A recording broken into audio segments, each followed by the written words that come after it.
क्या सबूत है कि वहां भगवान कृष्ण पैदा हुए थे? पूछ रहे हैं। कितने हजार साल पहले पैदा बताइए।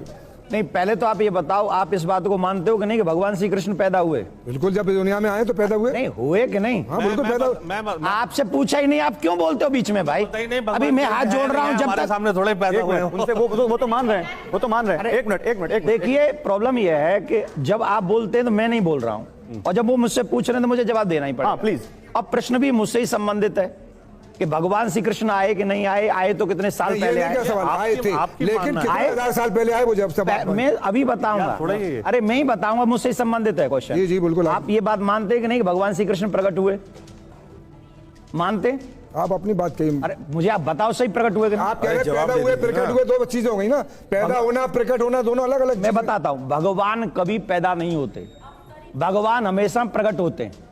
भगवान श्री कृष्ण कंस की कारागार में अष्टभुजा रूप में वहां पर प्रकट हुए, देवकी वसुदेव के सामने प्रकट हुए हैं, और 5,500 वर्ष पहले प्रकट हुए, द्वापर युग के अंत में प्रकट हुए। अभी कलयुग चल रहा है, कलयुग का प्रथम चरण चल रहा है, और प्रथम चरण से पूर्व में जब द्वापर युग एंड होने वाला था, तब भगवान श्री कृष्ण 5,500 वर्ष पहले प्रकट हुए, देवकी के सामने, वसुदेव के सामने चतुर्भुजी रूप में प्रकट हुए। और जहां आज आपकी ईदगाह है, वही कंस का वो कारागार था जहां देवकी और वसुदेव को रखा गया था। ये सिर्फ आपकी काल्पनिक और आस्था की बात है। बात सुनिए, मैं आपको प्रमाण दे रहा हूं। इनकी आस्था है, इनकी आस्था है। मैं आस्था की आस्था है, आपकी आस्था है, लेकिन पेपर के एतबार से हिस्टोरिकल 2,500 साल पहले कापी पेपर तैयार हुआ, तो 5,500 साल की खबर आप पर कैसे आई? मेरी बात सुनो, देखो बीच में इनको बीच में मत छोड़ो, नहीं तो मेरी बात रह जाएगी।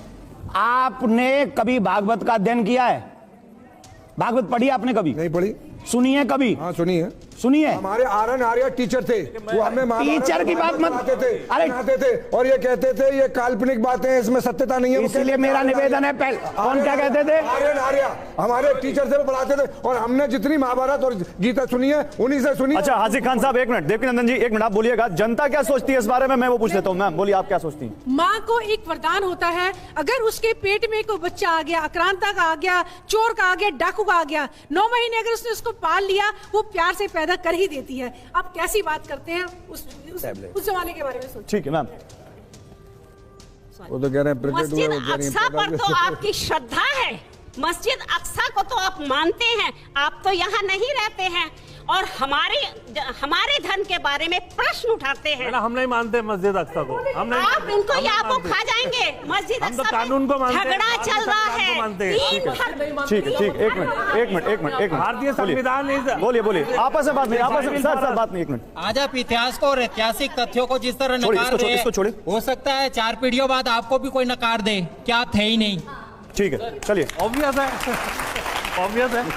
क्या सवाल? एक मिनट, कामरान साहब आप बोल रहे थे, क्या बोल रहे थे आप? कि आप अक्सा मस्जिद को नहीं मानते। यहाँ पे बहुत सारे, मैं वोटिंग करा लूंगा, वो कह देंगे मतलब ये मैं आई एम मतलब ओवर हियर, मैं यहाँ पर जो है एक कानून के ज्ञाता होने के नाते आया हूँ।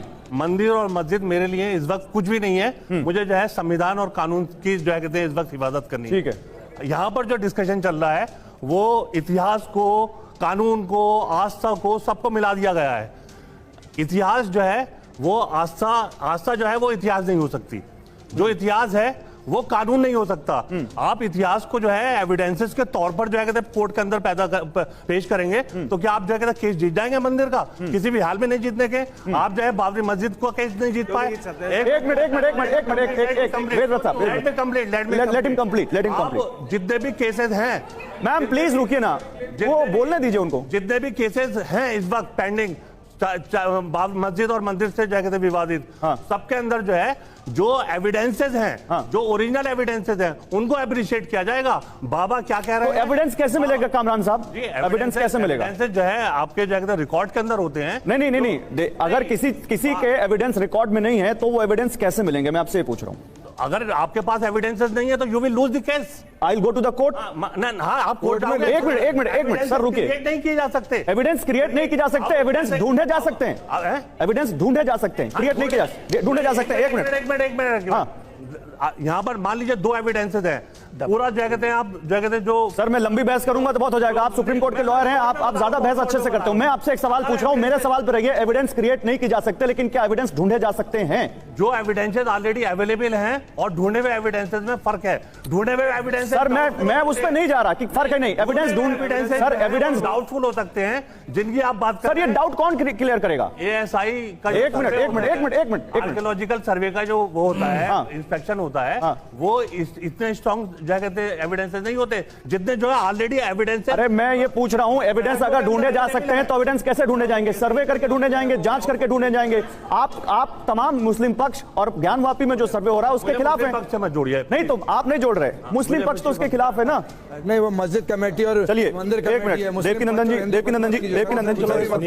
जी एक मिनट मैं फाजिल अहमद साहब, एविडेंस कैसे ढूंढे जाएंगे? बता रहे हैं आप। इसी आप ही के स्टूडियो में स्वामी प्रसाद मौर्य आके बोले कि केदारनाथ धाम बौद्ध मठ है, तो दे दीजिए उनको बौद्ध मठ, उनका भी एविडेंस ढूंढ लीजिए। और इतना ही नहीं, और देश की 20,000 मंदिरों को वो कह रहे हैं कि बौद्ध मंदिर तोड़ के बनाए गए।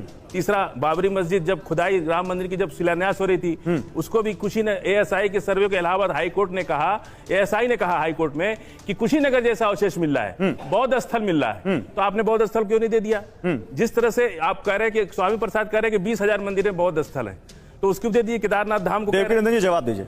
देखिए, मुझे आपने बुद्ध धर्म के ऊपर और हिंदू और बुद्धों के ऊपर ये बहस नहीं बुलाई, पर मैं इन लोगों की, मतलब स्पेशली भाई साहब जो बोल रहे हैं, बहुत अच्छी रणनीति है ये कि इनको आपस में लड़ा दो।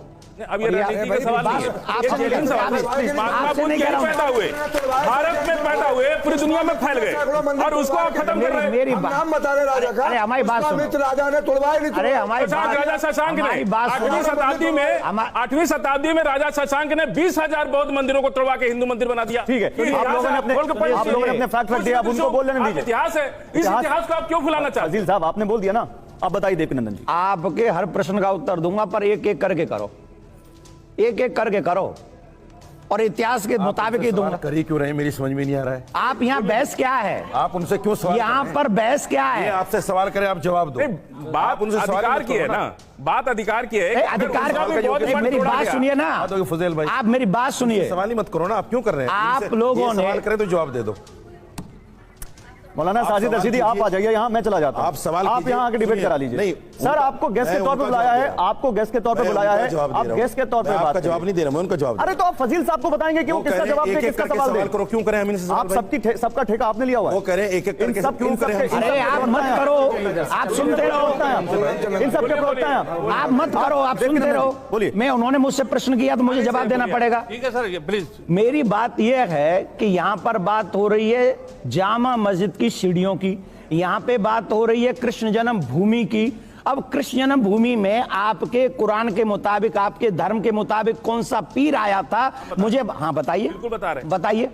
रामायण में, रामायण नहीं, सुन लीजिए, वहीं से शुरू करेंगे। रामायण में नहीं, शुरू करेंगे। मेरा क्वेश्चन आपकी कुरान है, मेरा क्वेश्चन आपकी कुरान है। सुनिए, रामायण में लिखा है, आप यूं ही सुन लीजिए, रामायण में लिखा है ना कि भगवान राम अपने जन्म स्थान से 1.5 योजन दूर जाके जल का आमचन किए। क्या किए? भगवान राम ने 1.5 योजन समझते हैं ना? मैं समझता हूँ। तो 1.5 योजन दूर जाके भगवान राम ने जल का, सरजू के तट पर जल का आमचन किया। यानी फाहियान ने, कौन सी चौपाई है? सुन लीजिए, कौन सी चौपाई है? अब हम किताब नहीं, हम चौपाई बता रहे हैं। मेरे पास सुन लीजिए, 1.5 योजन तो जानते हैं ना? किससे? अरे हमने, सुनो, 1.5 योजन छोड़ दो, आप कहाँ पढ़ के आ रहे हैं? गौरवाल जी, अरे फाहियान ने कहा, रामायण में कौन सी? 1.5 योजन को 18 किलोमीटर नापा है। भाई साहब, फाहियान ने 1.5 योजन को 18 किलोमीटर नापा है। भाई साहब, आज मंदिर कहाँ बन रहा है? भाई साहब के तट पर। सर, ये तो सुप्रीम कोर्ट का फैसला आ गया। अब इस पर 1.5 योजन दूर का 18 किलोमीटर दूर। फजील साहब एक मिनट फजील साहब सुनिए, आप सब मेरी बात सुनिए, रामायण को तो सर मेरी बात सुनिए। हम सुप्रीम कोर्ट को भी मानते हैं और उस पर सुप्रीम कोर्ट से फैसला आ चुका है, उस पर हम डिबेट नहीं कर रहे हैं। दैट डिबेट एंडेड, वहां भी वो डिबेट खत्म हो चुकी है, वहां राम मंदिर बन रहा है। सर इसलिए बोलते रहे, आप सुप्रीम कोर्ट जाइए, खत्म नहीं हो सकता वो बात। आप ये मत कहिए कि सुप्रीम कोर्ट का फैसला अंतिम फैसला है। हमारे साथ नाइंसाफी हुई है तो हम जीवन भर बोलते रहेंगे कि हमारे साथ 1.5 योजन रामायण का 1.5 योजन, ये सारी चीजें कोर्ट में जाएंगी। फिर आप देखिए, भगवान राम का जन्म मस्जिद के बीच गुम्बद के नीचे हुआ था, तो बीच गुम्बद के नीचे भगवान भगवान राम फजील साहब, फजील साहब, राम मंदिर पर सुनिए कि बीच वाले गुंबद के नीचे फजील साहब सुनिए मेरी बात सुन, मेरी बात कि उसी अरे आप बोलते रहेंगे दूसरे की बात नहीं सुनेंगे, आप बोलते रहेंगे दूसरे की बात नहीं सुनेंगे तो डिबेट होगी क्या? मेरी बात सुनिए फजील साहब, होल्ड ऑन, बहुत बोल लिया आप। That debate ended, supreme court में बात हो चुकी है और जितने तर्क आपने दिए हैं आपसे ज्यादा तर्क वहां दिए गए हैं। आपको बोलने का अधिकार है, दैट डजंट मीन कि आप जिस मुद्दे पर बात हो रही है उससे निकल के आप वहां चले जाएं। बिल्कुल तर्क में बोला जाएगा। मैं ये पूछ रहा हूं यहां पर जब बात पाबंदी लगा देंगे, मैं पाबंदी नहीं लगा रहा हूं, लेकिन सुप्रीम कोर्ट का आप सम्मान करते हैं कि नहीं करते? सुप्रीम कोर्ट का सम्मान करते नहीं करते? अगर आपको उस फैसले से दिक्कत है आप जाइए सुप्रीम कोर्ट में रिव्यू पिटीशन डालिए, कोई नहीं रोक रहा, ठीक है? छोड़ दीजिए। दोनों समुदाय को सेटिस्फाई किया गया, मंदिर दे दिया गया हिंदू समुदाय को और 5 एकड़ जमीन मुसलमानों को दे दी।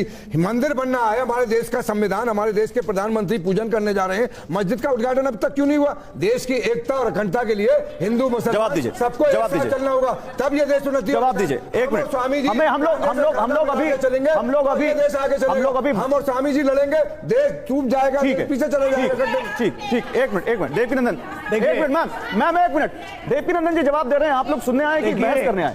पहली बात तो यह है, भाई साहब ने वो रामायण नहीं बताई, वो स्थान नहीं बताया कहां पे लिखा हुआ है, ठीक? क्योंकि इन्होंने व्हाट्सएप से ज्ञान पकड़ लिया और बोल दिया। व्हाट्सएप नहीं, रामायण में लिखा है। रामायण में सुनिए, चुप रहिए एक वॉल्यूम 1 में लिखा है, वॉल्यूम 2 में भी लिखा है। अरे 1, 1, 2 नहीं, कौन से कांड में कहा? विश्वामित्र ने भगवान राम से कहा कि 1.5 योजन दूर जाकर के जल का आमचन करो, समय निकलता जा रहा है। वॉल्यूम 1 और वॉल्यूम 2 दोनों में लिखा है। आप कहेंगे क्योंकि मैं एक पॉलिटिकल आदमी हूं, मैं चीजों को अध्ययन करता हूं, और आप कहेंगे तो रामायण लेके बैठ जाएंगे आपके साथ। अरे आपने बोल दिया फजील साहब, जवाब तो ले लीजिए आप जवाब तो ले लीजिए और प्लीज मत बोलिएगा बीच में, बोलिए। असल में क्या है कि हम लोग यह बात कर रहे